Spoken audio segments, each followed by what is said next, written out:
കാണം വിറ്റും ഓണം മുണ്ണണം. നമ്മൾ പണ്ട് മുതലേ കേൾക്കുന്ന ഒരു പഴഞ്ചൊല്ലാണ്.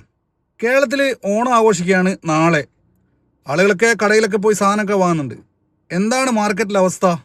ഈ ഓണം എങ്ങനെയാണ് സർക്കാർ കൈകാര്യം ചെയ്യുന്നത് നിങ്ങൾ കണ്ടില്ലേ? എല്ലാ ആവശ്യങ്ങൾക്കും പണം കൊടുത്ത്. നമ്മുടെ മുഖ്യമന്ത്രി പറയുന്നത് വിലക്കയറ്റമില്ല, സർക്കാർ നല്ല രീതിയിൽ ഇടപെട്ടിട്ടുണ്ടെന്നാണ്. പക്ഷെ അതിലൊരു കുഴപ്പമുണ്ടല്ലോ വർമ്മ സാറേ.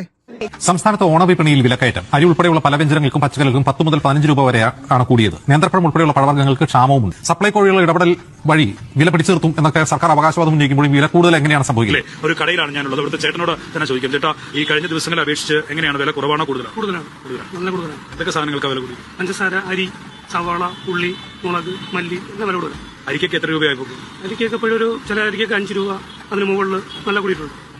5, 10 നല്ലൊരു കയറ്റം, നല്ല വില കയറ്റം. സവാളക്കൊക്കെ ഈ അടുത്ത് വളരെ വില കുറവായിരുന്നു, ഇപ്പോൾ വർദ്ധിച്ചോ? ആവർത്തിച്ചു. ഇപ്പോഴും 55 മുകളിലുണ്ട്. 55 രൂപയായി. നേരത്തെ 3 കിലോ 100 രൂപയ്ക്കൊക്കെയാണ്. അതെ, 40 രൂപയ്ക്കൊക്കെ ഉണ്ട്. മറ്റ് അവശ്യ സാധനങ്ങൾ എന്തൊക്കെയാണ് വില വർദ്ധിച്ചത്? ബാക്കിയുള്ള ഒരുപാട് ഐറ്റങ്ങൾ വില കൂടിയിട്ടുണ്ട്. ഈ UDF സർക്കാർ വരാനുള്ള അജണ്ട ഞങ്ങളാണ് തീരുമാനിച്ചത് എന്ന് പറയുന്ന നിങ്ങളുടെ സ്വന്തം ചാനൽ മീഡിയ വണ്ണിന്റെ റിപ്പോർട്ടാണ് ഇപ്പോൾ ഇവിടെ കണ്ടിട്ടുള്ളത്.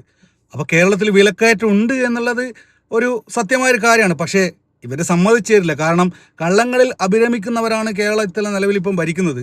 അപ്പോൾ കേരളത്തിൽ വിലക്കയറ്റേണ്ടതെന്നൊരു സത്യമായൊരു കാര്യമാണ്. പഞ്ചസാരക്ക് പൈസ കൂടുതൽ, മറ്റേ അരിക്ക് പൈസ കൂടുതൽ, മുളകിന് ഉള്ളിക്ക് എല്ലാം പൈസ കൂടുതലാണെന്നാണ് പറയുന്നത്.